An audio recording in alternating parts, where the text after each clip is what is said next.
엄마, 우리 이사하려고. 아이들 학교 문제도 있고요. 미리 이사해서 적응해야 학교도 제때 입학하고요. 그래, 결정했구나. 근데 기억하시죠?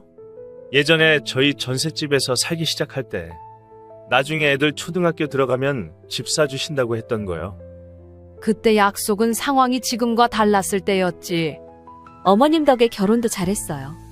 이번엔 집만 마련되면 완벽해요. 완벽은 니네들 능력으로 해야지. 아들은 멋쩍게 웃으며 봉투를 꺼냈습니다. 신혼집 근처에 알아봤어. 5억 5천. 우리 노후 통장은 5억에 못 미친다. 엄마, 그동안 들어간 돈 다 애들 키우느라 쓴 거잖아. 말순 씨는 조용히 통장을 한 권 더 꺼냈습니다. 자, 읽어봐라. 구독과 좋아요, 알람 설정 꾹 눌러주세요. 오늘은 68살 강말순 씨와 그의 아들 며느리에 관한 이야기입니다. 어떠한 이야기인지 끝까지 들어주시고 시청자 여러분들의 귀중한 의견을 아래 댓글에 함께 공유해주세요. 새벽 5시였습니다. 말순 씨는 허리를 세우자마자 무릎부터 저렸습니다. 사흘째 손주 둘을 혼자 돌보니 뼈마디마다 불이 붙은 것 같았습니다. 둘째는 새벽 수유를 마치고 잠들었고 큰애는 곤히 자고 있었습니다. 잠들어 있는 지금이 유일한 쉬는 시간이었습니다. 말순 씨는 거실에 놓인 장난감을 모아 상자에 쓸어 담았습니다. 잠깐 허리를 굽혔는데 뒤쪽에서 번개가 스치는 듯한 통증이 올라왔습니다. 아이고, 살살하자. 나직한 혼잣말이 헐떡이는 숨과 함께 새어나왔습니다. 주방 시계를 보니 6시였습니다. 어제 먹다 남은 미역국을 데워 한 숟갈 삼키니 속이 조금 풀렸습니다. 싱크대 위 간식통이 비어 있었는데 큰 손주가 깰 시간이 머지않았습니다. 찬장을 열어보니 맨 위 선반에 붉은색 상자가 눈에 들어왔습니다. 발끝으로 서고도 손이 닿지 않아 의자를 끌어왔습니다. 상자를 내려 뚜껑을 열자 버터 향이 퍼졌습니다. 은박 포장에 들어있는 작은 쿠키가 가지런히 누워 있었습니다. 신기하게 생겼네. 말순 씨는 쿠키 하나를 꺼내 입에 넣었습니다. 버터가 혀끝에서 스르르 녹으며 달콤한 향을 퍼뜨렸습니다. 몸 구석구석이 잠깐 따뜻해지는 기분이 들었습니다. 그때 큰 손주가 방문을 열고 나와 졸린 눈으로 손을 벌렸습니다. 우리 서준이 일어났어? 쿠키를 하나 더 꺼내 아이 손에 쥐어주자 칭얼대던 기색이 사라졌습니다.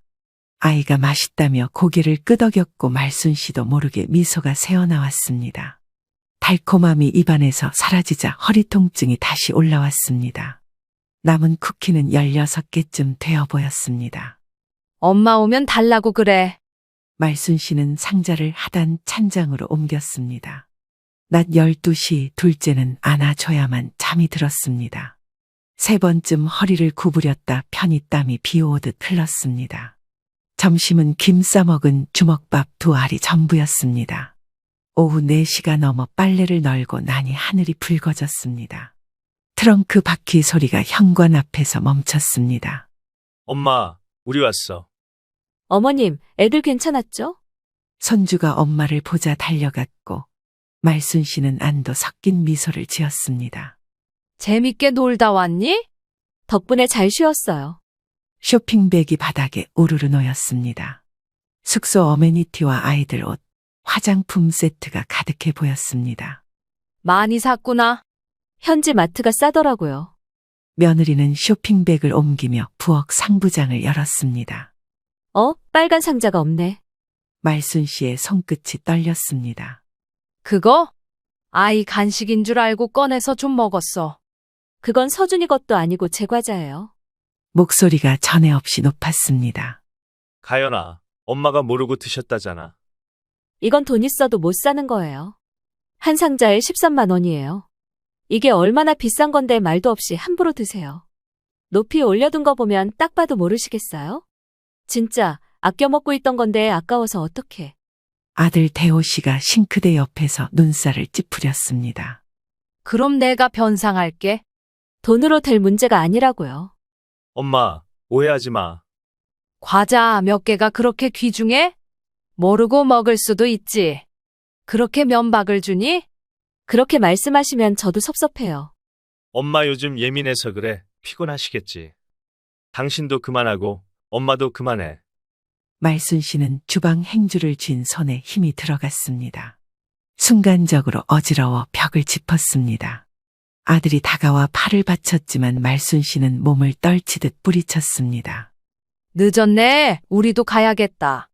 어머님, 이제 오신 지 얼마 안 됐는데요. 집에 허리약 두고 왔다. 함께 있던 말순 씨의 남편은 말없이 캐리어 손잡이를 들었습니다. 현관을 나왔을 때 복도 공기가 쌀쌀했습니다. 내일 전화할게요. 내가 한마디 하겠는데 지금까지 허리 한번 제대로 못 펴고 고생한 너희 엄마한테 고생했다는 말 한마디도 못하냐? 그깟 과자가 뭐라고 너희 그러는 거 아니다. 말순 씨는 대답 대신 엘리베이터 버튼을 눌렀습니다. 문이 닫히는 사이 며느리가 아이에게 소곤거리는 소리가 들렸습니다. 그 과자 비싸서 아무도 먹으면 안 돼. 문이 닫히자 말순 씨는 손잡이를 붙든 채 곧은 허리를 휘었습니다. 허리보다 마음이 더 시리다. 남편은 한 손으로 아내 등을 토닥였습니다. 이젠 그만하자. 그래야겠지. 엘리베이터가 1층에 닫자 말순 씨는 입술을 깨물었습니다. 서걱거리던 쿠키 포장지가 귀에 남아 있었습니다. 그 소리가 사흘 밤새 울린 아이 울음보다 더 크게 와닿았습니다. 집에 돌아오자 밤 공기가 온몸을 감쌌습니다. 남편은 파스를 뜯어 말순의 허리에 붙였습니다. 말순 씨는 파스 냄새를 들이마시며 처음으로 소리 없는 결심을 했습니다. 이제 내 허리는 내가 지킬 거다. 그날 밤 말순 씨는 한 번도 깨어나지 않고 아침까지 잤습니다. 깊은 잠이었지만 꿈속에서도 버터 향이 떠돌았습니다. 달콤한 쿠키 조각은 입안에서 녹다 말고 모래처럼 흩어졌습니다. 그 모래가 무게를 잃고 허공으로 날아가는 꿈이었습니다. 아침에 일어나면 간단히 밥을 먹고 병원에 갈 생각이었습니다. 당신 허리는 좀 어때? 통증이 많이 심하네. 얼른 아침 차려 먹고 병원 다녀와야지. 또 이것저것 검사하려면 하루 종일 걸릴 텐데 부지런히 움직여야 해. 앉아 있어. 내가 간단히 식사 준비할 테니까. 고마워. 나도 나이가 드니 여기저기 고장 안 나는 데가 없네. 그렇게 남편 대호 씨는 말순 씨를 위해 간단히 밥과 김치, 반찬 조금씩을 내왔습니다. 함께 식사를 하고 대충 설거지를 한 다음 병원으로 향했습니다. 심한 게 아니어야 할 텐데. 심하면 어때? 치료받고 쉬면 괜찮지 뭐. 걱정하지 마. 병원 대기실 의자는 생각보다 차가웠습니다. 말순 씨는 허리를 손잡이에 기대고 헛기침으로 숨을 고르며 차례를 기다렸습니다. MRI 판독서는 요추 디스크 재발 좌측 신경 협착이라 적혀 있었습니다. 10분만 더 앉아있자. 등줄기를 타고 내려오는 전기가 종아리를 감싸는 느낌이었습니다. 진료실에서 의사는 한 달간 절대 안정과 재활치료를 권했습니다.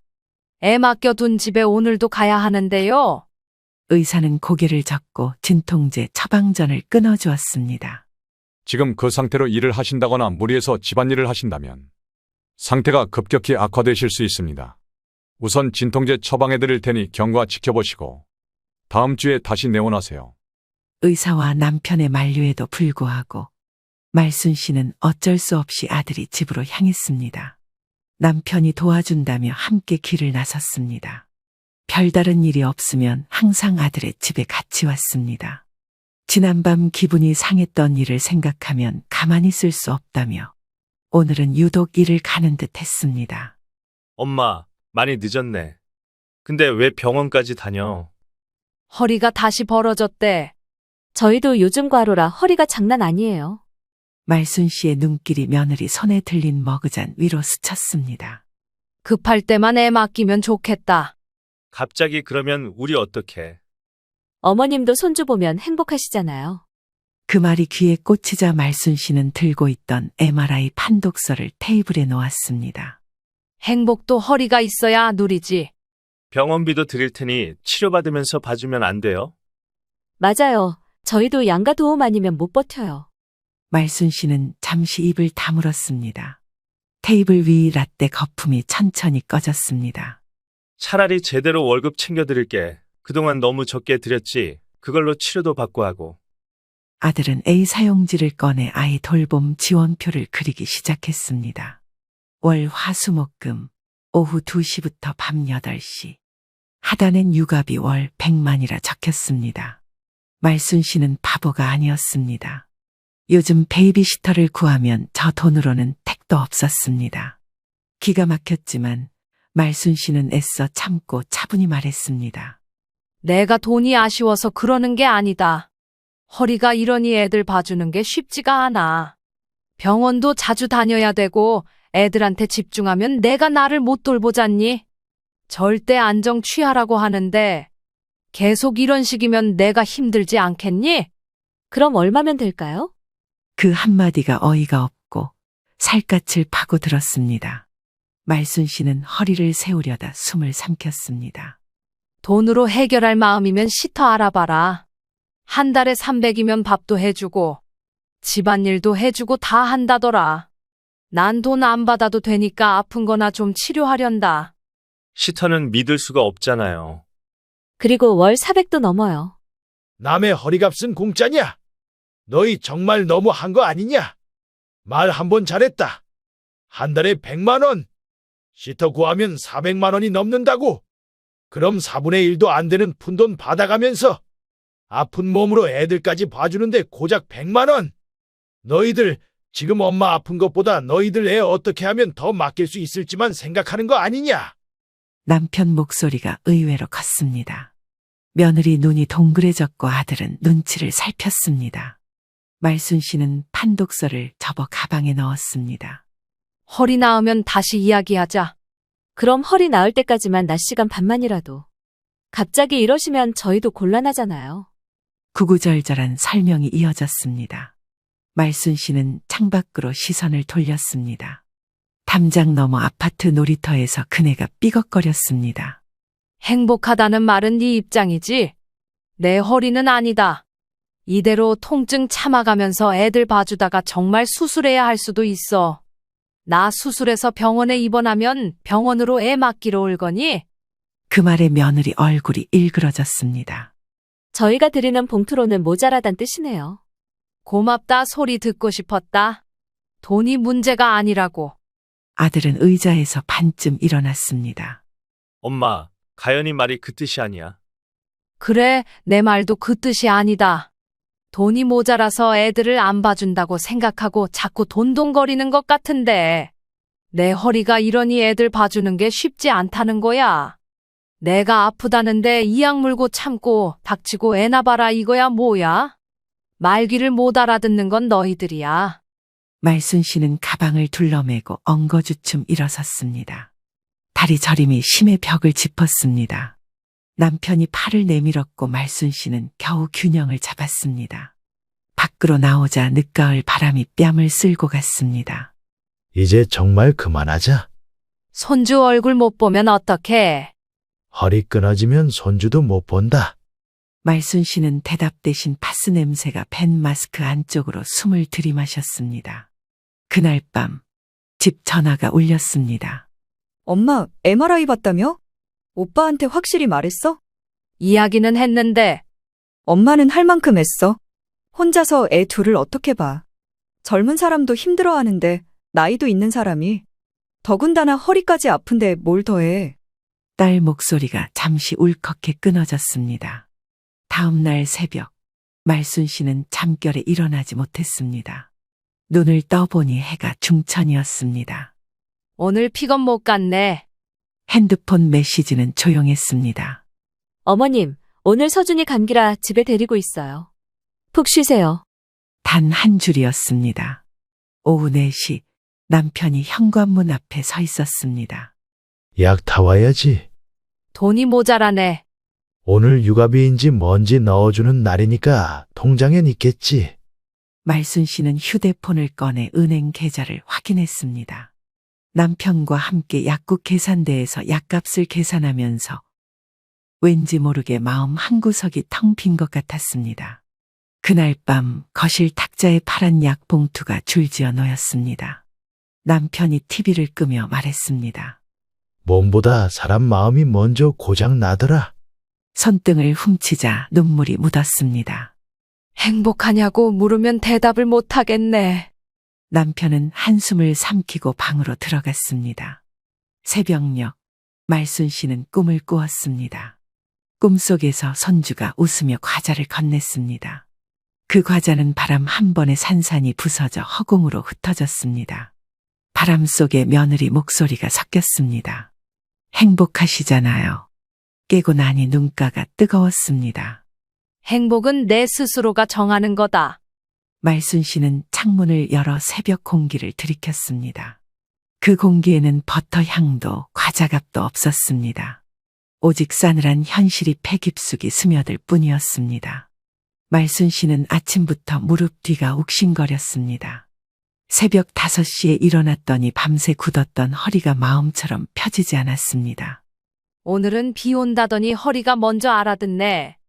거실 창문 밖 하늘은 잔뜩 흐렸습니다. 남편은 파스를 뜯어 침대 머리맡에 놓아두고 출근 채비를 했습니다. 오늘은 애들 안 보는 날이지?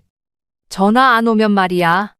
파스 냄새가 방 안을 가득 채웠습니다. 말순 씨는 아침 6시에 물리치료실 예약 문자를 확인했습니다. 재활운동은 허리보다 마음 운동 같았습니다. 오늘은 허리 숙이지 말자.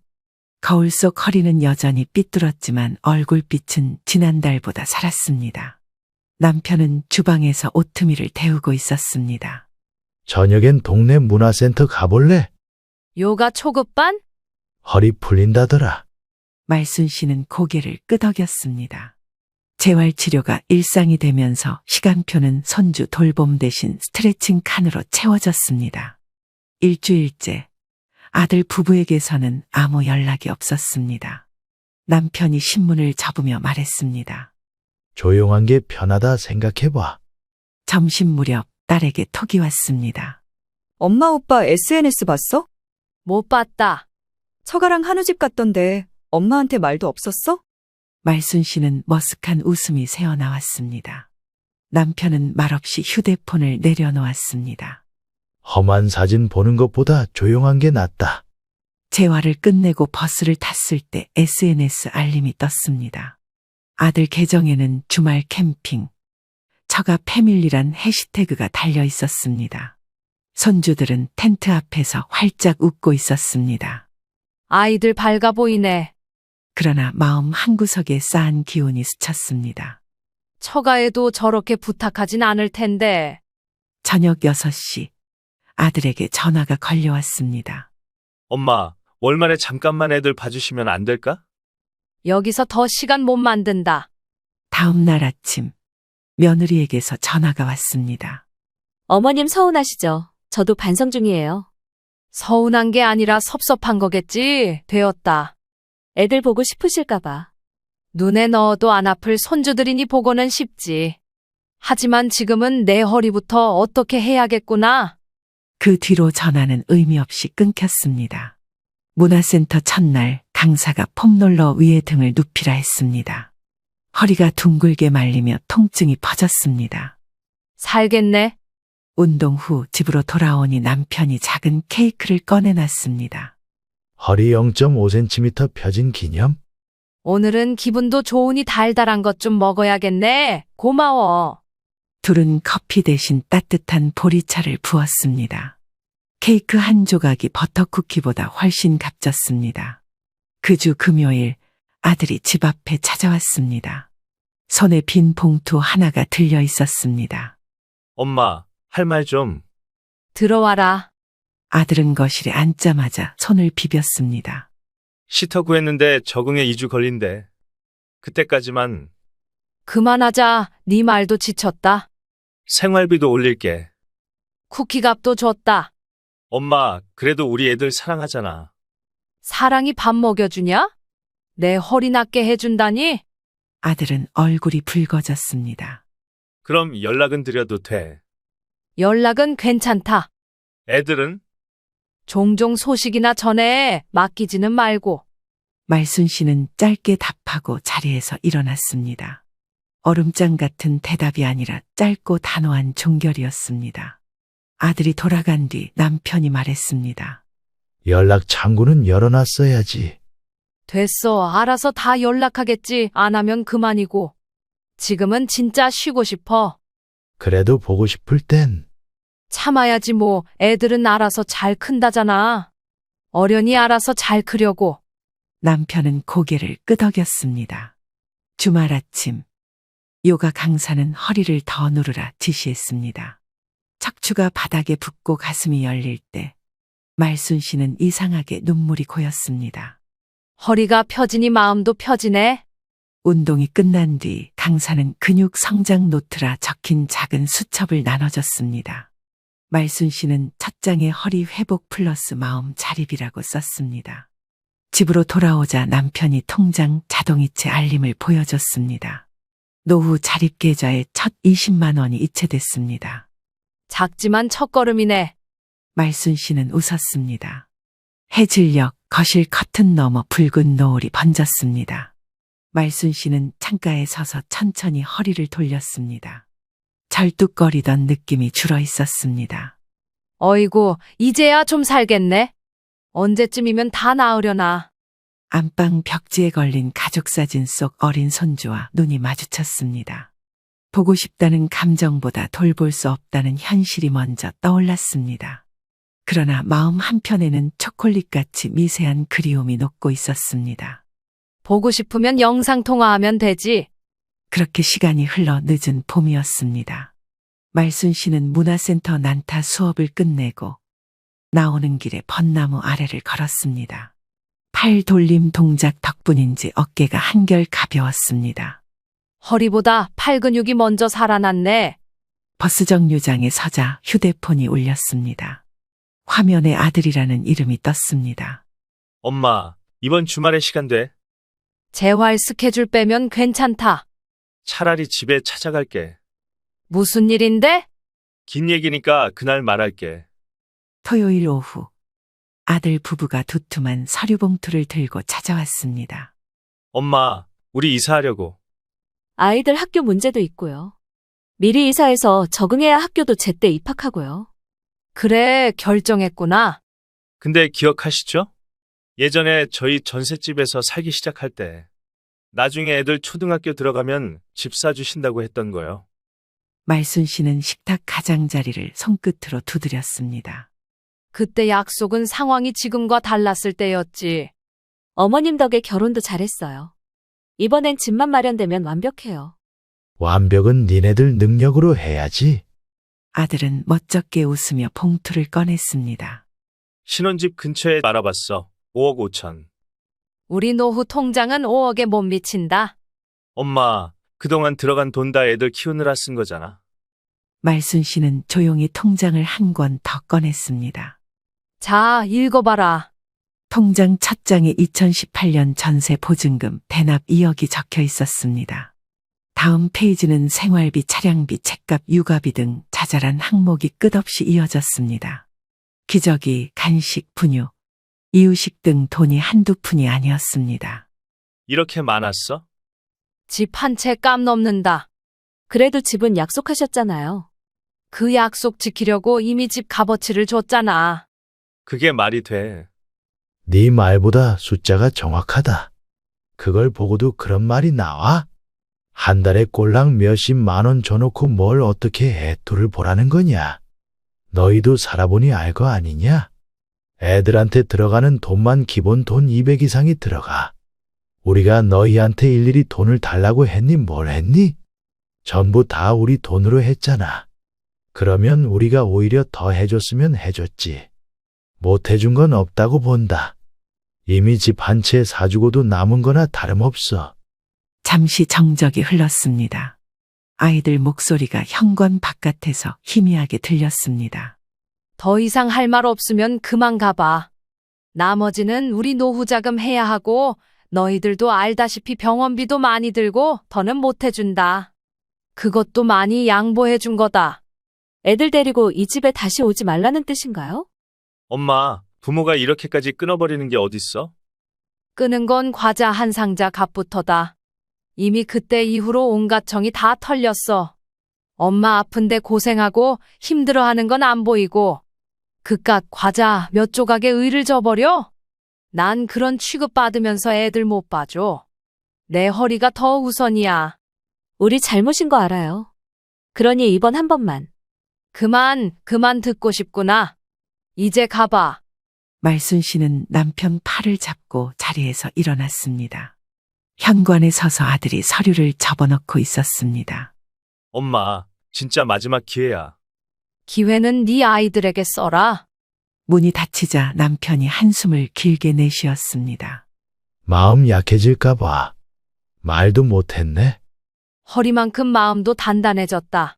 집으로 돌아오는 길 버스 창밖에 봄비가 부드럽게 내렸습니다. 집 팔까?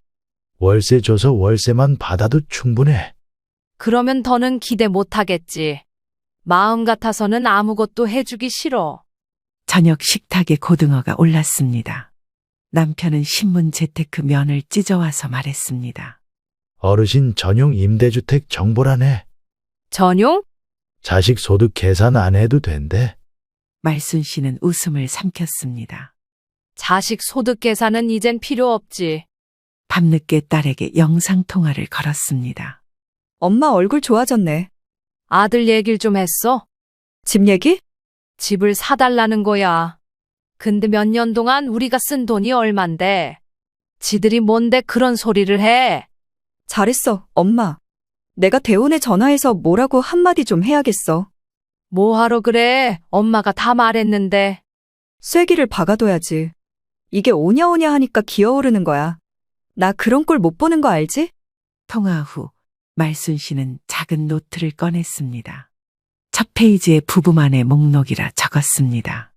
1번 항목엔 한 달에 한 번 단풍길 여행. 2번 항목엔 노후 임대 수익 플랜 점검이 적혔습니다. 다음 달부터 실행하자고.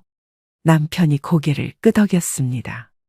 허리가 허락하면 한 달에 2번 가도 되지. 두 사람은 웃었습니다.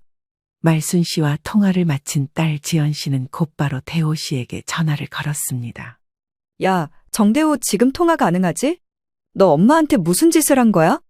가뜩이나 심란한데 누나까지 왜 난리야. 난리? 제대로 난리 한번 쳐줄까? 내가 조용히 있으니까 니들이 뭐라도 된 줄 알아?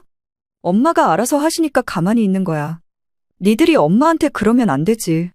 내가 뭘 그렇게 잘못했는데 누나까지 난리야. 내가 아무것도 모를 줄 알아? 그깟 과자 얼마나 한다고 엄마가 몇 개 집어먹었다고 핀잔을 주냐? 그리고 너 계속 엄마한테 애들 봐달라고 떼썼다면서. 네 자식은 이제 네가 봐. 엄마가 거절했다지만 내가 한 번 더 못 박는 거다. 앞으로 엄마한테 한 번만 더 애 봐달라고 하면 내가 가만 안 있을 거니까 그렇게 알아. 누나가 무슨 권리로 그런 말을 해? 뭘 어쩐다는 거야? 네가 내 성격을 아직도 잘 모르나 본데. 한 번만 더 그딴 짓 하면 니네 집 쫓아가서 올케 머리채라도 잡아 뜯어버릴 거니까 그렇게 알아. 너도 각오하고 알겠어? 거칠게 전화를 끄는 지연 씨는 한참 동안 씩씩댔습니다. 그래도 이렇게 말하면 알아는 들었겠지 싶었습니다. 대호 씨 또한 마찬가지였습니다. 자신이 무엇을 잘못했는지 깊게 생각해보지 않았던 터라 꽤나 진지하게 고민하게 되었죠. 그리고 새벽녘 말순 씨에게 문자가 한 통 왔습니다. 엄마, 이해해보려고 노력 중이야. 시간 좀 줘. 말순 씨는 읽음을 띄우고 답장을 쓰지 않았습니다. 창밖이 서서히 밝아졌습니다. 시간은 우리도 필요해. 햇살이 거실 바닥을 물들였습니다. 그 빛 위로 허리 그림자가 길게 드리웠습니다. 굽었던 그림자지만 마음은 이젠 꼿꼿했습니다. 초여름 장대비가 고요한 오후를 두드렸습니다. 말순 씨는 창틀 가까이 놓인 화분 잎사귀에 맺힌 물방울을 바라봤습니다. 비 오면 허리가 예전처럼 아프진 않네. 남편은 주방에서 카페인을 줄인 커피를 내리고 있었습니다. 몇 개월 동안 일주일에 2번씩 물리치료를 받았고 때가 되면 병원에 가서 진료를 받았습니다. 제때 약도 잘 챙겨 먹고 허리에 좋다는 한약도 따로 지어 먹었습니다. 남편의 극진한 간호를 받고 몸에 무리가 가지 않으니 몸이 한결 가벼워졌습니다. 일주일에 한 번 진료를 보러 가던 일도 이제는 한 달에 한 번이면 좋겠습니다. 오늘 도넛 싸왔어. 오랜만에 달달한 거 먹어야지. 이거 당신이 제일 좋아하는 거잖아. 말순 씨는 웃으며 식탁에 앉았습니다. 폰 화면이 켜지며 문자가 떴습니다. 엄마, 오늘 저녁 잠깐 뵐 수 있을까? 선물 좀 드리려 해요. 선물? 선물보다 마음이면 된다. 남편은 고개를 끄덕였습니다. 이젠 거절할 선물도 받아둘 만큼 마음 펴졌지. 그런 거 안 받아도 되니까. 저녁 7시 현관 벨이 울렸습니다. 아들은 양손 가득 쇼핑백을 들고 서 있었고 며느리는 원색 우산을 접으며 뒤따랐습니다. 엄마, 허리 괜찮아 보여서 다행이다. 저희가 늦었죠. 죄송해요. 쇼핑백에는 영양제 세트와 손자, 손녀 새 장난감, 그리고 작은 카드가 꽂혀 있었습니다. 엄마가 만든 도라지전과 생각나서 샀어. 이번엔 내가 챙겼어. 말순 씨는 쇼핑백을 미끄러지듯 식탁에 내려놓았습니다. 아들은 남편에게도 작은 봉투를 내밀었습니다. 아버지, 낚시 동호회 가입비예요. 남편은 봉투를 받아들고 여전히 과묵하게 고개를 숙였습니다. 이런 거 필요 없다. 도로 가져가. 거실에 둘러앉자 아들이 두 손을 무릎에 모았습니다. 엄마, 그동안 진짜 죄송했어. 저도 과자 일 기억하면 얼굴이 화끈거려요. 배웠으면 됐다. 이제 저희가 챙길게. 생활비도 필요하면 말씀하세요. 말순 씨는 손바닥을 들어 말을 끊었습니다. 생활비는 이제 우리 몫이다. 우리가 너희처럼 여행을 가는 것도 아니고 소소하게 이렇게 잘만 살고 있어. 지원 필요 없으세요? 마음이 필요하지 돈이 필요하지 않다. 그래도 최소한 도와드리고 싶어. 도움이란 말은 니들 삶부터 챙기는 거다. 아들은 숨을 돌리고 종이봉투 한 장을 꺼냈습니다. 아직 애들이 학교 입학하기 전이라 그렇지. 학교 다니기 시작하면 학원도 보내야 하는데 비용이 만만치 않더라고. 알아서 해봐라. 그래서 저희도 천천히 모으기도 하고 부지런히 벌려고요. 제가 동네 도서관 시간제 알바 시작했어요. 주말에만 하는 건데 평일에는 직장에 다니고 주말에는 이희가 애들 보고 제가 잠깐 알바하고요. 말순 씨는 며느리를 처음으로 길게 바라봤습니다. 일하면서 키우면 고되지만 자존감은 산다. 그 말 새겨들을게요. 남편은 자리에서 일어나 냉장고로 향했습니다. 커피 더 끓여야겠네.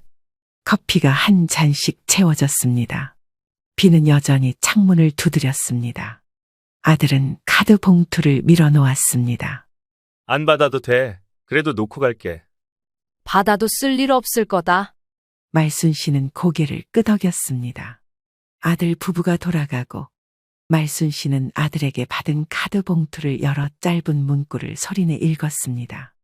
엄마, 늦게 철들어 죄송해요. 받아온 것보다 더 크게 사랑하며 살겠습니다. 말보다 행동이지. 카드를 서랍 깊숙이 넣으며 혼잣말로 웃었습니다.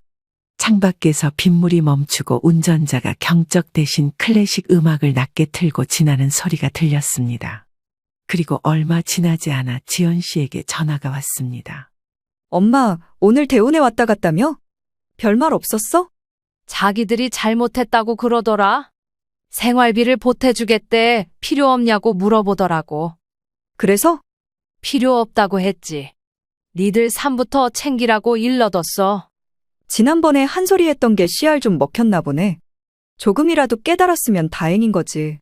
어휴, 너 어디 가서 다른 사람한테는 그러지 마라. 대호 걔는 그렇게 말을 안 해주면 몰라.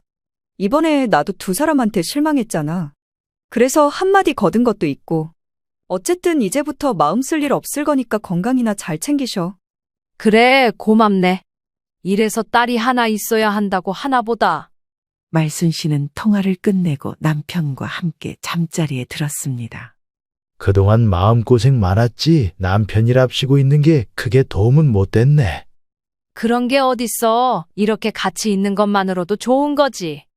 지연이 없었으면 어쩔 뻔했어. 당신도 그렇고. 지연이도 그렇고 할 말은 하는 성격들이라 참 좋아. 이젠 우리만 생각하면서 살자고. 당신도 더는 힘들게 살지 마. 충분히 고생했으니까 그리고 대호도 깨달은 바가 있을 거야. 그래, 마음이라도 알았으면 된 거지. 말순 씨는 베개를 고쳐 베고 깊은 숨을 내쉬었습니다. 허리도 마음도 이제 제 자리에서 밤을 견디고 있었습니다. 시청자 여러분, 오늘 이야기 어떠셨나요? 여러분들의 생각과 경험을 아래 댓글에 공유해 주세요. 아버지, 그런 말을 들으셨다고요?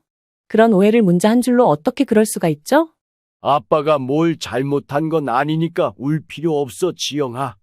아버지는 항상 저한테 가장 자랑스러운 분이었어요. 지금도 그래요. 안녕하세요.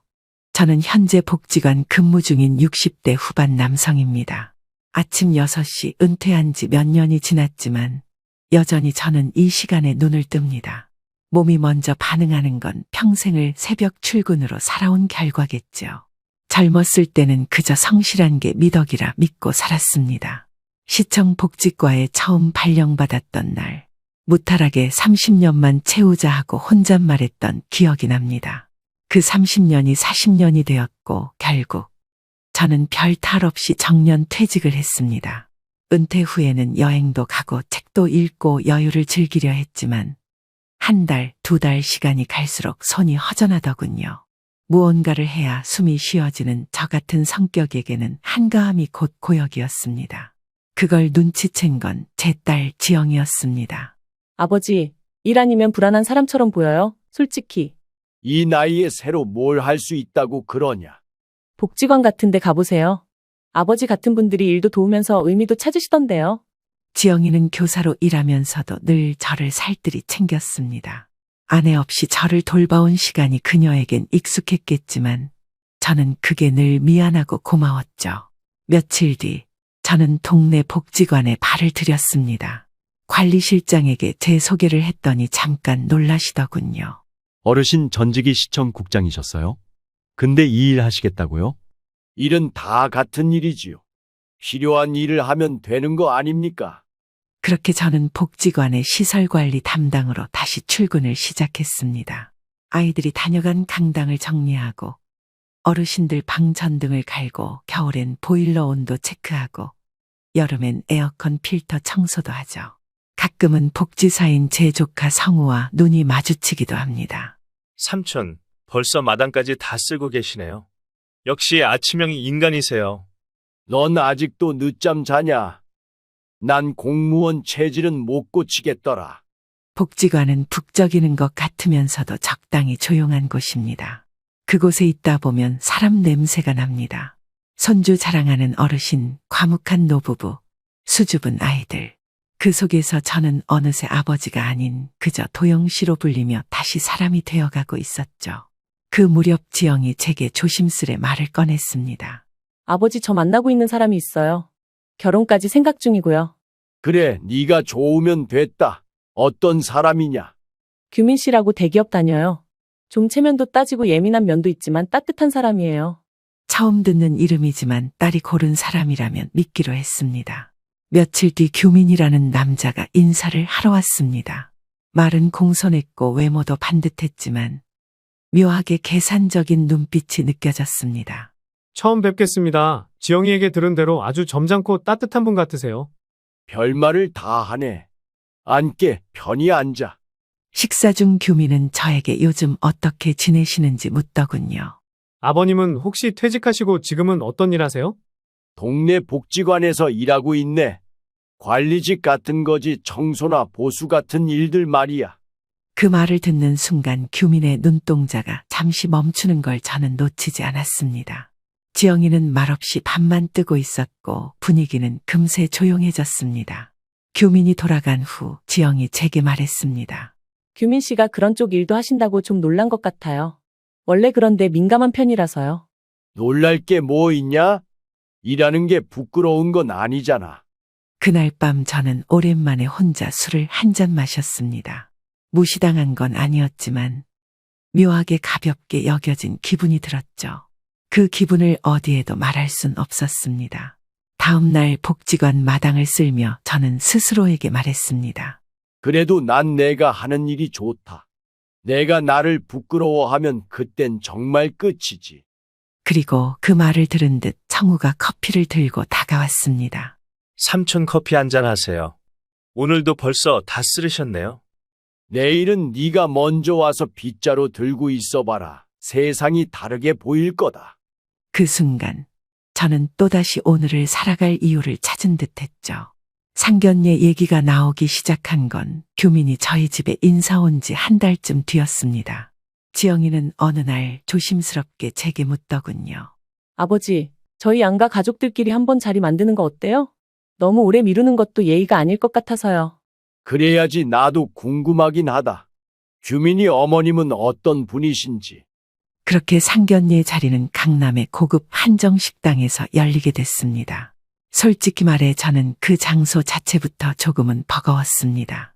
단정한 셔츠에 자켓을 입고 갔지만 주변 분위기에서 느껴지는 격이랄까. 이 집은 이런데 자주 오나 보구나 싶은 기분이 들었습니다. 식당 룸에 먼저 와 있던 수연 씨는 굉장히 단정하고 세련된 차림이었고 저를 보자마자 상냥하게 웃으며 인사를 건넸습니다. 처음 뵙겠습니다. 지영이 아버님이시죠? 말씀 많이 들었어요. 예, 저도 반갑습니다. 먼 걸음 하시느라 고생 많으셨습니다. 겉보기에는 모두 공손했고 대화도 자연스러웠습니다. 하지만 시간이 지날수록 묘하게 간극이 느껴지기 시작했죠. 지영이가 참 조신하고 예의가 있어요. 교사로 일한다던데 요즘 같은 세상에 흔치 않죠. 그런 점은 지영 어미를 닮은 것 같습니다. 사람 대하는 태도 같은 것들 말입니다. 아, 그러시군요. 어머님은 일찍 돌아가셨다고 들었어요. 많이 힘드셨겠어요. 분명 따뜻한 말인데 어딘가 공허한 느낌이 들었습니다. 그리고 결정적인 순간은 식사 도중 자연스럽게 나온 제 직업에 대한 이야기였죠. 어머니, 아버님께서 지금 복지관에서 일하시고 계셔요. 은퇴 후에도 쉬지 않고 일하신다고요. 아, 정말요? 봉사활동 같은 걸 하시나 봐요? 월급 받고 하는 정규 일자리입니다. 복지관 관리직 같은 거지요. 그 순간 수연 씨의 표정에 아주 짧은 놀람이 스쳤습니다. 그녀는 바로 미소를 지으며 말을 이었지만 저는 이미 그 반응을 보았고 기억해버렸습니다. 아유, 참 대단하세요. 전 남편이 그 나이에도 밖에서 일한다고 하면 무조건 말릴 거예요. 힘드시잖아요. 그 말이 나왔을 땐 지영도 고개를 살짝 떨궜습니다. 그 자리는 그저 밥을 먹는 자리가 아니라 서로를 가늠하고 무게를 재는 시험대 같았습니다. 식사가 끝나고 자리에서 일어설 때 수연 씨는 저에게 이런 말을 남겼습니다. 다음엔 저희 집 쪽으로 오세요. 아버님 정식으로 대접해드리고 싶어요. 저희 집은 송파 쪽이거든요. 예, 초대해 주신다면 감사히 찾아뵙겠습니다.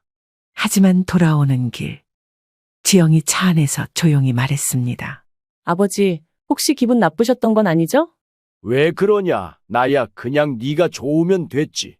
근데 말투가 좀 뭐랄까, 그냥 저희를 약간 경계하는 느낌이었어요. 딸아이도 그걸 느꼈다면 제가 괜히 예민한 건 아니겠죠. 그날 밤 저는 혼자 복지관에서 찍힌 사진을 들여다봤습니다. 어르신들이 절 보고 웃던 얼굴, 아이들이 저한테 장난을 치던 모습, 그리고 스스로에게 다시 한번 되뇌었습니다. 나는 내가 하는 일이 부끄럽지 않다. 일을 한다는 건 나를 세운다는 뜻이지 누가 본다고 부끄러울 이유는 없다.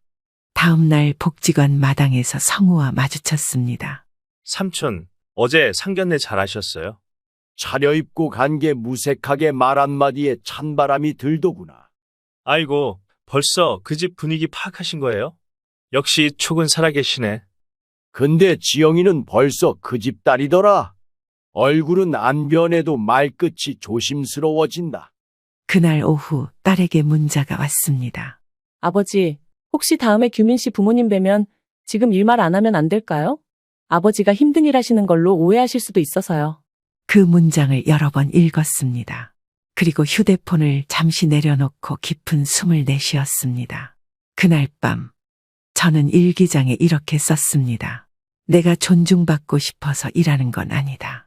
하지만 나를 낮춰보지 않기를 바란다. 내가 지켜온 건 사람을 귀하게 보는 태도다.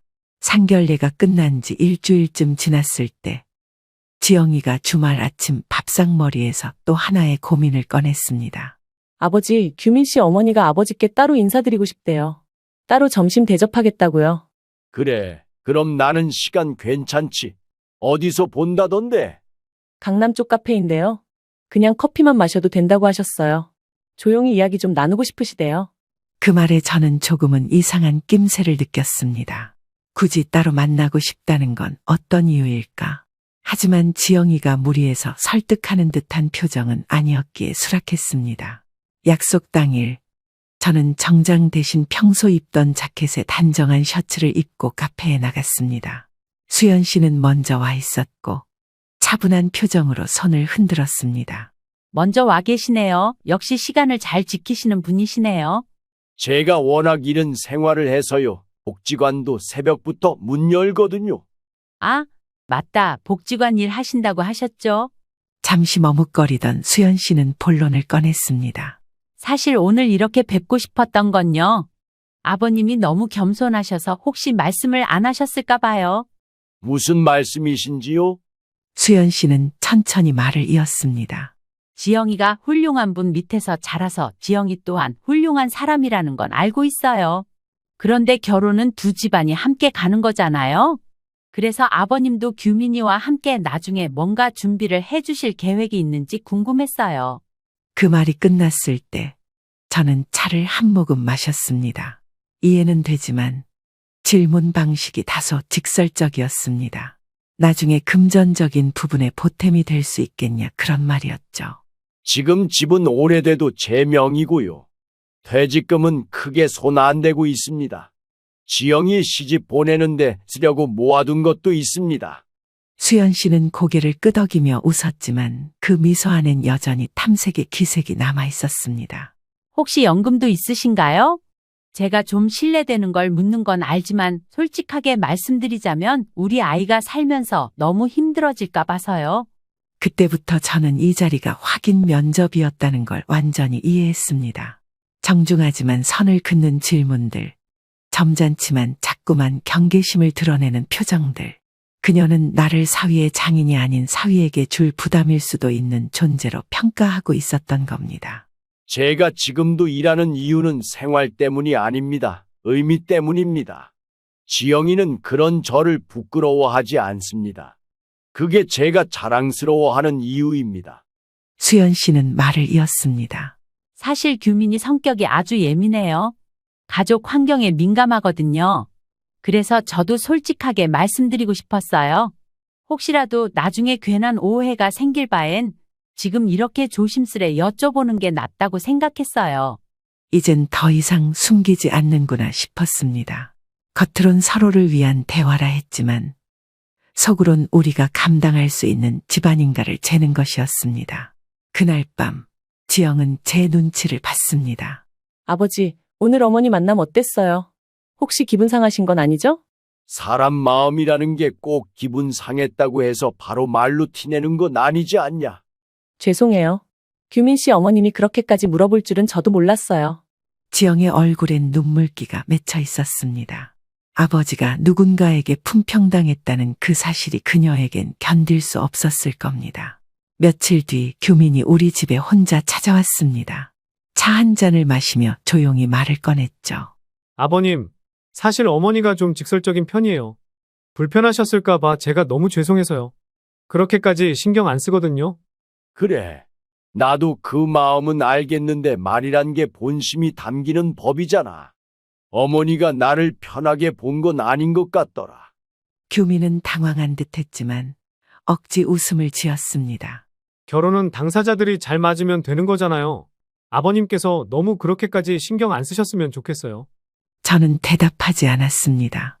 그날 이후 뭔가 내 딸을 둘러싼 공기가 바뀌고 있다는 걸 느끼고 있었습니다. 하루는 복지관에서 마당을 정리하고 있는데 성우가 뒤에서 조용히 말했습니다. 삼촌, 요즘 얼굴이 예전보다 어두워요. 누가 쏙 썩이나요? 사람이 사람을 겉으로 판단하는 걸 보면 속이 좀 서늘해진다. 누가 그래요? 설마 지영 누나 예비사돈이? 내가 일하는 거나 사는 모습이 누군가에겐 불편한가 보더라. 성우는 한참을 말없이 있다가 조용히 말했습니다. 삼촌, 전 삼촌 같은 사람이 진짜 품이 있다고 생각해요. 직함이나 돈 말고요. 사람을 대하는 태도가 참 단단해서요. 그 말에 저는 고개를 끄덕였고 그제야 마음속에 응어리가 조금은 풀리는 듯했습니다. 그날은 평소와 다름없는 토요일 아침이었습니다. 복지관과 연계된 밥차 봉사 일정이 있었고 저는 늘처럼 새벽부터 참여하고 있었습니다. 이동 밥차는 도시 외곽의 공원에 주차되고 무료급식이 필요한 어르신들과 노숙인들을 위해 따뜻한 밥 한 끼를 나눠주는 활동이었습니다. 전 식판 나눠주는 역할을 맡고 있었고 어르신들과 눈을 맞추며 한 그릇 한 그릇을 정성껏 내어드리고 있었습니다. 그날따라 참여자가 많았고 점심 무렵엔 저도 허기가 지더군요. 삼촌, 교대하세요. 저희 팀원들 나와서 이제 좀 수월해요. 식사하세요, 얼른. 그래, 고맙다. 나도 얼른 한 그릇 먹고 와야겠다. 봉사자도 줄을 서서 똑같이 식사를 받는 시스템이었기에 저는 줄에 섰습니다. 앞뒤로는 평범한 어르신들, 어떤 분은 장바구니를 들고 있었고 어떤 분은 담요를 어깨에 두르고 있었죠. 제 차례가 와서 식판을 받으려는데 맞은편에서 누군가가 시선을 고정한 채 저를 바라보고 있었습니다. 그 눈빛엔 낯섦과 경계 그리고 판단이 섞여 있었고 저는 곧바로 누군지 알아챘습니다. 그녀는 수연 씨였습니다. 그 공원 근처가 그녀의 아파트 단지와 인접하다는 건 전혀 몰랐습니다.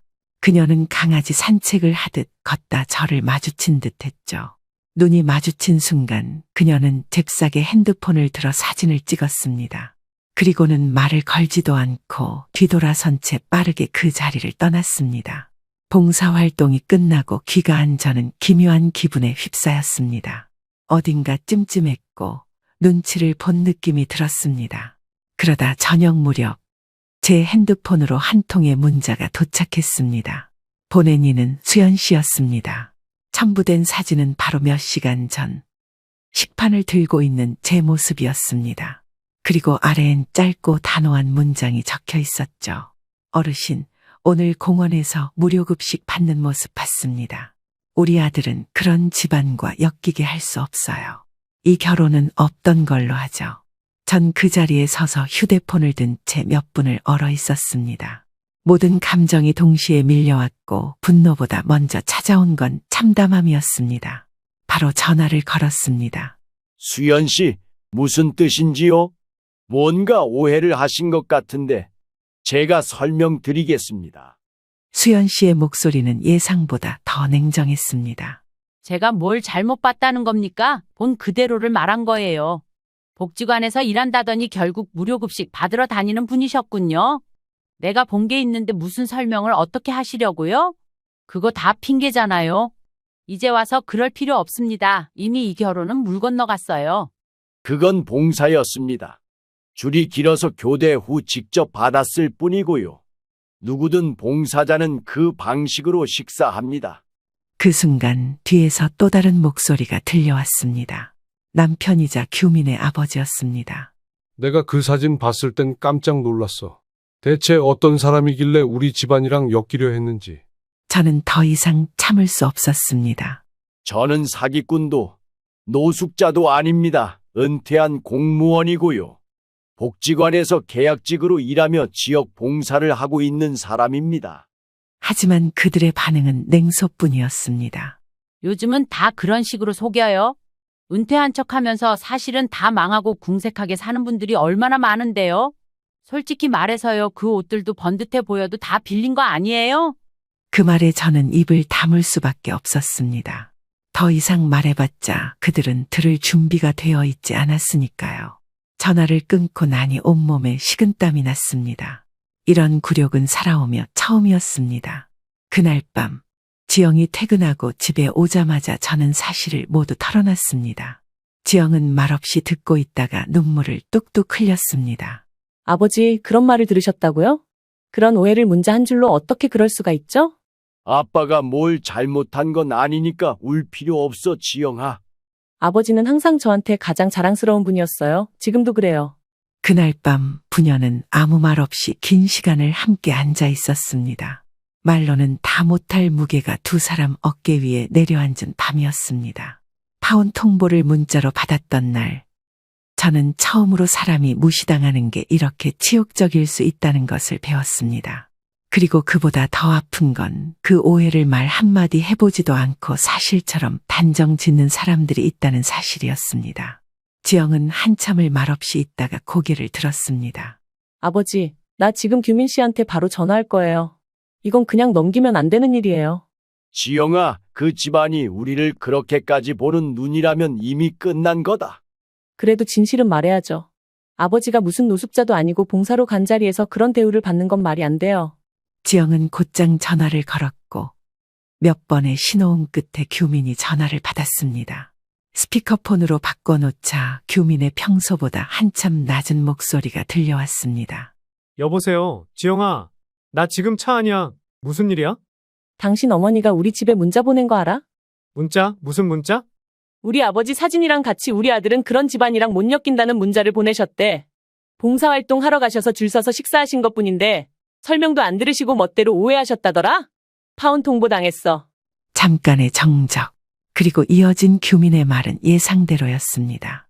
아, 그건 내가 어제도 말렸어. 엄마가 너무 앞서서 그런 거야. 진짜 나도 당황했어.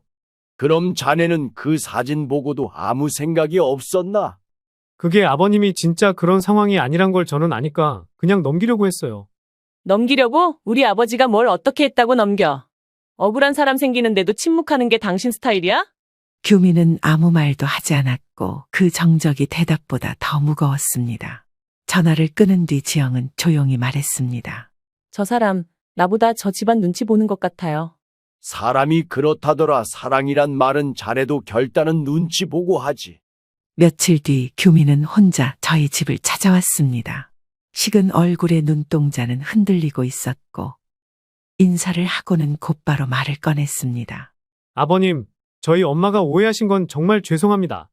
근데 이번 일은 조금 시간을 두고 생각해보면 안 될까요? 시간이 무슨 의미가 있나? 자네 어머니는 결혼을 없던 일로 하자고 했는데 그게 쉽게 되돌려지는 말인가? 저희 어머니가 감정적이신 편이긴 해요. 다만 저희 둘은 아직 헤어진 게 아니잖아요. 규민 씨, 그런 말 하려고 온 거야? 왜 아버지께는 사과 한마디 없이 자꾸 둘 얘기만 해? 그러자고 여기 온 거야? 내가 바라는 건 그게 아니야. 제대로 된 사과지. 자초지종도 안 듣고 사람 겉모습만 보고 판단하는 거 실례 아니야? 그제야 규민은 제게 고개를 숙였습니다. 죄송합니다. 아버님 정말 제가 너무 무책임했습니다. 그렇게까지 말할 필요는 없네. 근데 자네 어머니의 말에 자네가 한참 침묵했던 건 사실이지 않나? 맞습니다. 그 부분은 부끄럽습니다. 그러니 이제 자네랑 더 이상 할 말이 없을 것 같네. 이미 파혼 통보를 당했으니 우리 입장에선 뭐라 말을 하겠나. 이미 결론이 난 것 같으니 그만 돌아가게. 나도 그런 식으로 남 무시하면서 사는 집안에 내 귀한 딸 시집 보낼 생각 없네. 돌아가. 그렇게 규민은 돌아갔고 집안엔 무거운 공기만이 남았습니다. 저녁 무렵 성우가 찾아왔습니다. 복지관 일이 끝나고 일부러 들른 모양이었습니다. 삼촌, 괜찮으세요? 누나한테 들으니까 완전 유스거리던데요. 지영 누나가 어젯밤 저한테 다 말해줬어요. 뭘 어쩌겠냐. 사람한테서 배신당하는 건 처음도 아니니까. 삼촌은 누굴 배신한 적 없으신 분이에요. 제가 그거 잘 알아요. 그 말에 눈물이 핑 돌았습니다. 나이 먹고 이렇게 부끄럽고 억울한 감정을 눈빛 하나에 다 알아봐주는 사람이 있다는 게 새삼 고마웠습니다. 그날 밤 지영이 제 방으로 들어와 말했습니다. 아버지, 제가 결혼을 포기해도 후회 안 할까요? 사랑이 끝나는 건 슬퍼도 자존심이 무너지는 것보단 낫지. 제가 오히려 감사하게 생각해야 할지도 모르겠어요. 아버지가 어떤 사람인지 다시 확인하게 됐고, 저도 결국 선택을 할 수 있게 됐으니까요. 그녀는 그렇게 말하며 제 손을 꼭 잡았습니다. 딸이라는 존재가 어쩌면 부모의 명예와 자존심을 함께 지켜주는 마지막 울타리라는 생각이 들었습니다. 파혼 통보를 받은 지 일주일이 지났습니다. 그동안 연락 없던 규민과 수연 씨가 갑자기 집으로 찾아왔습니다. 현관 앞에서 수연 씨는 눈물부터 글썽이며 말했습니다. 사돈, 아니 도영 씨. 그날 제가 정말 큰 실수를 했습니다. 저희가 오해를 너무 심하게 했어요. 그녀는 두 손을 모은 채 연신 허리를 숙였고 뒤에 서 있던 규민은 말없이 시선을 떨구고 있었습니다. 저와 지영은 조용히 앉아 그들의 이야기를 들을 준비를 했습니다. 아버님, 어머님이 너무 흥분하신 상태에서 판단을 하셨어요. 어제 아버님의 봉사 활동 사실을 알고 정말 큰 충격을 받으셨다고 합니다. 예, 저희가 너무 무례했어요. 그게 봉사였다는 걸 알았다면 절대 그런 판단 안 했을 거예요. 게다가 그 시청국장까지 하셨다니 저희가 어떻게 그런 분께 그런 감히 무례를. 저는 조용히 고개를 들고 그들을 똑바로 바라봤습니다. 이제야 알게 된 게 그토록 부끄럽다는 말씀이신가요? 아니면 내가 시청국장이었다는 사실이 부끄러움을 덜게 해줬다는 뜻이신가요? 솔직히 말해서 내세울 생각은 없었지만 그 정도 인생 살았으면 부끄러운 건 없다고 생각했습니다. 남들이 날 어떻게 생각하든 난 떳떳하니까요. 근데 막상 그런 경우를 당하고 보니까 상당히 괘씸하고 언짢네요. 하지만 참았습니다. 왜? 내 딸이 있으니까요. 그래서 당신들이 그런 판단을 했을 때도 험한 말 하지 않고 조용히 알겠다고 한 겁니다. 이제 와서 뭘 어쩌겠다는 거예요? 구워 삶아 보기라도 하겠다는 건가요? 그게 아니라 정말 죄송하단 뜻이에요. 저희가 너무 성급했어요. 전 그날도 설명을 드렸습니다. 봉사였고 복지관 직원이라는 것도요. 그땐 듣지 않으시고 거지로 몰아세우시더니 어디서 제 이야기를 듣고 오셨는지 몰라도 이젠 사람이 다르게 보이시나 봅니다. 수연 씨는 얼굴이 붉어졌고 규민도 더 이상 변명하지 않았습니다. 그때 지영이 일어나 말했습니다. 어머니, 제가 뭐라 불러야 할지 모르겠지만 그냥 말씀드릴게요. 저는 아버지를 세상 누구보다 존경합니다. 그걸 부정당한 날부터 저는 이 결혼에 마음이 떠났어요. 지영아, 미안해. 그날은 정말 오해였어. 우리도 너무 놀라서. 어떤 오해가 상대를 그런 식으로 몰아가나요? 어떤 오해가 문자 한 줄로 인연을 잘라내나요? 그렇게 가벼운 사이가 아니었는데요. 지영아, 우리 다시 한번 생각해보자. 감정이 격해졌던 건 맞지만 시간이 지나면 괜찮아질 거야. 내가 이렇게 빌게. 시간이 지나면 뭐가 달라져? 아버지가 안 계셨으면 진심은 끝까지 묻혔겠지. 그게 더 끔찍한 거야. 그 순간 저는 규민을 조용히 불렀습니다. 딸이 보기 전에 하고 싶은 말이 있었기 때문입니다. 내가 자네한테 섭섭했던 건 네가 나를 이해하지 못한 게 아니라 네가 지영이를 지켜주지 못한 거야. 네, 알고 있습니다. 죄송합니다. 사람은 누구나 실수할 수 있다네. 그러나 사람을 버릇처럼 오해하는 이는 절대 좋은 가족이 되지 못해. 제가 어떻게 하면 되겠습니까? 네? 이미 자네 부모님들이 말하지 않았나, 파혼이라고. 우리는 그 결과를 받아들일 걸세. 지영이도 이미 마음이 떠난 듯하고 더 이상 시간 끌어봤자 서로에게 좋을 게 없으니 그만 부모님 모시고 가게. 다시는 볼 일 없었으면 하고. 돌아서는 그들의 뒷모습을 보며 저는 한참을 가만히 앉아 있었습니다. 지영은 조용히 제 어깨에 기대며 말했습니다. 아버지, 우리 너무 잘 살고 있었죠? 그냥 그 마음으로 살면 되는 거죠? 그래. 우리는 우리대로 올곧게 잘 살아왔다. 그렇게 살아가면 되는 거다, 지영아. 그날 밤 성우가 다시 복지관 앞에서 저를 기다리고 있었습니다. 삼촌, 인터넷에서 보셨어요? 요즘 노인 일자리나 봉사활동 다룬 칼럼들이 인기래요. 삼촌 인터뷰 요청 들어올지도 몰라요. 그런 거 필요 없다. 사람한테 부끄럽지 않으면 된 거다. 삼촌, 멋있어요. 저도 그렇게 나이 들고 싶어요. 지영은 이틀 후 정식으로 규민에게 이별 통보를 했습니다. 길고 짧은 말 없이 단호하게 이야기했다고 하더군요. 규민 씨, 나는 더 이상 감정 소비를 하고 싶지 않아. 서로에게 짐이 될 결혼은 하지 않는 게 좋아. 시작부터 어긋났으니 앞으로 미래도 그려지지 않을 거야. 우리 인연은 여기까지야. 도영은 그날 일기를 썼습니다. 가족이란 건 조건으로 엮이는 것이 아니다. 신뢰로 이어지는 인연만이 끝까지 가족이 될 자격이 있다. 나는 나를 부끄러워하지 않는다. 나를 무시하는 자에겐 내 인생으로 대답할 것이다. 파혼 통보 이후 도영과 지영은 평소처럼 일상을 회복하려 애썼습니다. 하지만 말없이 지나가는 일상 속에도 문득문득 생각지 못한 감정의 파편이 날카롭게 튀어나오곤 했습니다. 어느 날 저녁, 집 초인종이 울렸습니다. 문을 열자 수연 씨 부부가 서 있었습니다. 손엔 조그마한 과일 바구니를 들고 있었고 눈빛은 다급했습니다. 사돈아니, 도영 씨. 잠깐이라도 얘기 좀 나눌 수 있을까요? 지영은 제 뒤에 서 있다가 고개를 저었습니다. 저희는 이미 입장 정리했습니다. 말씀드릴 게 없어요. 그냥 한 번만 들어주세요. 그땐 정말 우리가 너무 흥분해서 그랬어요. 시간이 지나니까 우리가 얼마나 큰 실수를 했는지 깨달았어요. 저는 변한 게 없습니다. 지금도 제 자리를 지키며 사는 사람이고 그날도 그랬죠. 다만 보는 분들의 시선이 달랐던 거겠지요. 수연 씨는 억지로 웃으며 말을 이었습니다. 솔직히 그땐 너무 놀랐어요. 그런 모습으로 공원에서 뵈니까 뭔가 숨기고 계셨던 건 아닌가 싶었거든요. 근데 나중에야 다 봉사였단 걸 알고 저희가 얼마나 창피했는지 몰라요. 저는 숨긴 적 없습니다. 처음부터 복지관에서 일한다고 했지요. 자랑은 아니어도 부끄러움은 없었습니다. 규민의 아버지가 나섰습니다. 우린 자식 결혼시킬 부모 입장에서 걱정이 컸던 겁니다. 그게 그렇게 큰 잘못입니까? 걱정이 걱정으로만 끝났으면 괜찮았겠죠. 하지만 그걸 판단으로 바꾸고 문자 한 통으로 저희를 잘라낸 건 실수 이상의 문제입니다. 도영은 조용히 그들을 바라보다가 말을 꺼냈습니다. 사람은 누구나 실수합니다. 그런데 그 실수가 사람을 아프게 하면 반드시 책임도 따릅니다.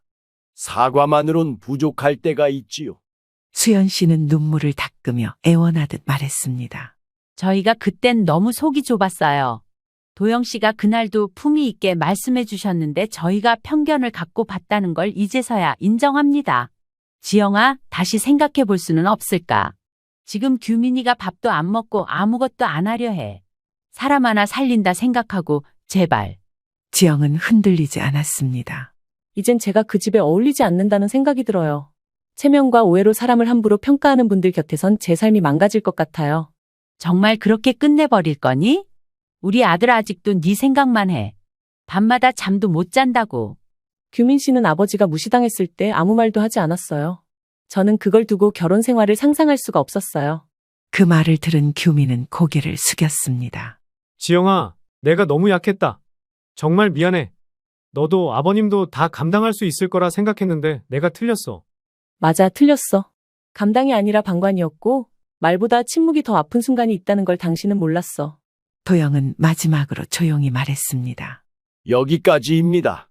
더는 감정에 주워 담기보다 사람을 지키는 결정을 해야 할 때입니다. 우리 가족은 이제 잘 살고 싶습니다. 진심으로요. 그들은 더 말을 잇지 못한 채 돌아갔습니다. 그리고 다음 날 아침 복지관 앞에 다시 수연 씨가 나타났습니다. 이번엔 무릎까지 꿇었습니다. 아버님, 제발 한 번만 용서해 주세요.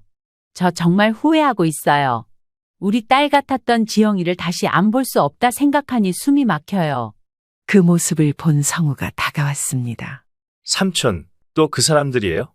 여기까지 와서 또 무릎을 꿇어요. 불쌍한 건 맞지만 그렇다고 우리가 흔들리면 그동안 지킨 자존심이 흔들리겠지. 수연 씨는 도영의 표정에서 단단한 결심을 읽고는 조용히 일어섰습니다. 그리고 마지막으로 한마디를 남겼습니다. 그런 눈빛으로 보이시더라고요. 도영 씨는 부자보다 더 부자구나. 가진 게 아니라 잃을 게 없고 그래서 당당한 사람 같더군요. 도영은 작게 대답했습니다. 저는 가진 게 없는 게 아닙니다. 가진 걸 보여주지 않는 삶을 택했을 뿐입니다. 그렇게 규민이네 가족들은 뒤돌아갔습니다. 이따금씩 저희 집을 쳐다보긴 했지만 그게 미련인지 어쩐지는 알 길이 없죠. 그렇게 봄이 조금씩 깊어가던 어느 날 도영은 친구들 정기 모임에 참석하게 되었습니다. 그 자리엔 도영과 오랜 시절 함께했던 친구 강노식 씨도 있었습니다. 노식은 작은 지방병원을 운영하며 조용히 지내고 있었는데 오랜만에 도영을 만나 무척 반가워했습니다. 야, 도영이 너 아직도 똑같다. 얼굴에 뭐 그리 여유가 많냐? 넌 진짜 잘 산 거야. 하하, 여유는 없는데 속이 편하긴 하다. 누구 눈치 안 보고 살아도 되니까. 강노식은 한참을 웃다가 말을 꺼냈습니다. 너 딸 얘기 예전에 몇 번 했었잖아. 아는 사람 중에 네 딸이랑 좀 잘 맞을 것 같은 애가 있는데 소개시켜도 괜찮겠냐? 소개라. 그건 지영이한테 먼저 물어봐야겠지. 나도 뭐 강요하는 건 싫으니까. 도영은 그날 집에 돌아와 지영에게 조심스럽게 이야기했습니다. 지영아, 아빠 친구 중에 병원 운영하는 분이 계신데 그 친구 지인의 아들이 아직 혼자래. 그런데 네 얘기를 듣고 한번 만나보면 어떻겠냐고 하더라. 직업은 의사고 나이도 너랑 동갑이라고 하는 것 같은데 만나보는 게 어떠냐? 강요는 아니다. 그냥 아빠 생각에 사람 자체는 괜찮아 보인다. 글쎄요. 아직은 좀 망설여지긴 하지만 아버지가 그렇게 말씀하시면 일단은 얼굴이라도 볼게요. 며칠 뒤 도영과 노식이 자리를 주선해 지영과 명석을 만남 자리에 앉혔습니다. 첫인상은 아주 조용하고 편안했습니다. 명석은 대학병원에서 외과 의사로 일하고 있었고 말투는 담백했지만 따뜻했습니다. 지영 씨, 처음 뵙겠습니다. 지영 씨 아버지 이야기를 참 많이 들었어요. 정말 멋있는 분이라고요. 저도 의사분들 정말 존경해요. 제 친구 중에도 의사 한 명 있는데요. 그 친구도 늘 밤낮 없이 일하더라고요. 두 사람은 억지스럽지 않게 이야기를 나누었고 모임이 끝나갈 즈음엔 자연스럽게 연락처를 주고받게 됐습니다.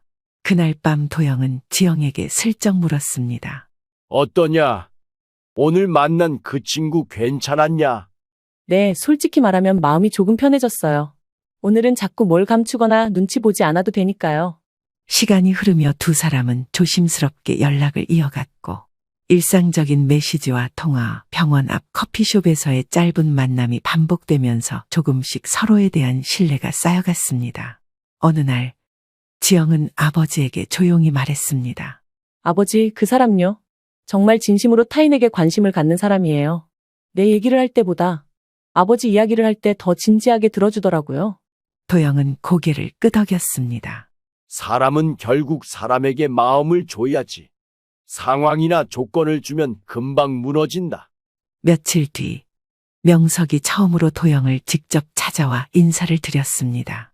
도영은 마당에 있는 작은 평상에 그를 앉히고 차를 내어주며 말했습니다. 우리 지영이가 마음을 쉽게 주는 아이는 아닙니다. 지난 일도 있었고요. 그래서 더 조심스러운 거 이해해 주셨으면 좋겠네요. 네, 저도 사실은 마음이 단단한 사람을 만나고 싶었어요. 지영 씨는 그런 분 같아요. 제가 더 많이 배울 것 같아서 좋았어요. 도영은 잠시 차를 마시고 창밖을 바라보다 말했습니다. 사람은 누구나 상처가 있지요. 그걸 아물게 해주는 게 인연이고 더 아프게 만드는 게 불행입니다. 명석 씨는 지영이에게 어떤 사람이 되고 싶으세요? 그냥 옆에 있어주는 사람이요. 말 안 해도 알아주는 사람이요. 도영은 고개를 끄덕이며 조용히 웃었습니다. 그 미소의 난도와 따뜻함이 모두 섞여 있었습니다. 그날 밤 지영은 말했습니다. 아버지, 저 그 사람한테는 자꾸 저를 숨기고 싶지 않아요. 저를 더 드러내고 싶고 아버지를 소개해주고 싶다는 생각이 드는 사람은 처음이에요. 가을의 끝자락, 낙엽이 마지막 빛을 내뿜던 날. 지영은 작은 결혼식을 올렸습니다. 성대한 식장이 아닌 아버지 도영이 오래전부터 아껴두었던 작은 교회 예배당에서의 조용한 예식이었습니다. 참석자는 가족과 가까운 이들 그리고 복지관 식구들 몇 명뿐이었습니다. 결혼식 날 아침 도영은 지영의 방 앞에서 조용히 문을 두드렸습니다. 지영아, 다 준비됐냐? 오늘 네가 한 발짝 더 내딛는 날이구나. 아버지, 사실 지금도 떨려요. 그런데 그 사람과는 이상하게 불안이 아니라 믿음이 생겨요. 그날 지영은 도영의 손을 잡고 식장으로 들어섰습니다. 하객들의 박수 소리보다 조용한 미소들이 인상적이었고 그 중심엔 도영의 눈가에 고여있는 잔잔한 눈물이 있었습니다. 예식이 끝난 후 도영은 복지관 마당에 들러 오랜만에 성우와 함께 나무 벤치에 앉았습니다. 삼촌, 정말 축하드려요. 오늘 결혼식 너무 좋았어요. 신부 입장할 때 울컥했잖아요. 나도 그랬다. 저 아이가 나보다 훨씬 더 단단한 사람이 되어버린 것 같아서 기쁘면서도 짠했다. 삼촌, 그거 아세요? 사람들은 결국 닮고 싶은 사람 옆에 머무르더라고요. 지영 누나는 삼촌 닮은 거예요. 그 말에 도영은 잠시 말을 멈췄습니다. 멀리서 예식 사진을 정리하며 웃고 있는 지영과 명석의 모습이 황금빛 가을 햇살 아래 참 평화롭게 보였습니다. 밤이 되고 집에 돌아온 도영은 오래된 일기장을 꺼내 들었습니다. 퇴직 후 처음 썼던 기록, 봉사를 시작하며 적었던 각오, 그리고 파온 소동이 있었던 날의 분노와 슬픔이 꾹꾹 눌린 글씨로 남아 있었습니다. 살아보니 인생은 결국 품이라는 옷을 얼마나 끝까지 입고 있느냐의 싸움이더라. 며칠 뒤 복지관에서 열린 지역 모범시민 감사패 수여식에 도영이 봉사자로 초청을 받았습니다. 지영과 명석도 조용히 뒷자리에서 아버지를 응원하며 지켜봤습니다. 감사패를 받은 후 짧게 소감을 말하는 자리가 주어졌습니다. 도영은 마이크 앞에 서서 천천히 말을 시작했습니다. 전 특별한 사람은 아닙니다. 그저 은퇴 후에도 나누는 삶이 고맙고 그 안에서 제 인생이 조금 더 따뜻해졌다고 느끼는 평범한 사람입니다. 사람을 겉모습으로 판단하는 시대에 저는 삶의 속을 보려 애쓴 사람이고 싶었습니다. 이 상은 그런 제 마음을 알아봐 주신 분들이 있어서 받게 된 것 같습니다. 그날 명석은 도영에게 다가와 말했습니다. 아버님, 오늘 말씀 정말 좋았어요. 저희 병원에도 봉사자로 오시면 안 될까요? 할머니들 식사 보조라도. 그러지 뭐 밥 퍼주고 말도 걸어주면 그분들 좋아하더라. 자네는 나를 부려먹을 계획을 다 짜뒀구만. 지영은 그런 두 사람의 대화를 들으며 조용히 미소 지었습니다. 이제야 마음 깊숙한 곳에서 참 다행이다라는 안도가 피어오르던 순간이었습니다. 며칠 후 도영은 다시 일기를 적었습니다. 나는 나를 부끄러워하지 않기로 했다. 가진 게 적더라도 보여주는 게 없더라도 나의 진심은 언젠가 닿을 거라 믿었고 그 믿음은 내 딸에게도 전해졌다고 생각한다.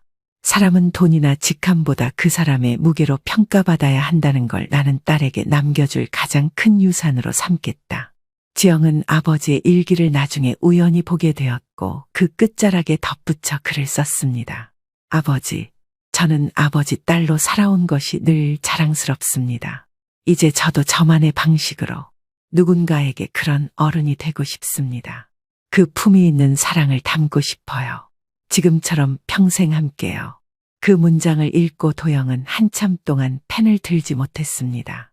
여러분들 오늘 사연 어떠셨나요? 여러분들의 이야기를 댓글로 들려주세요.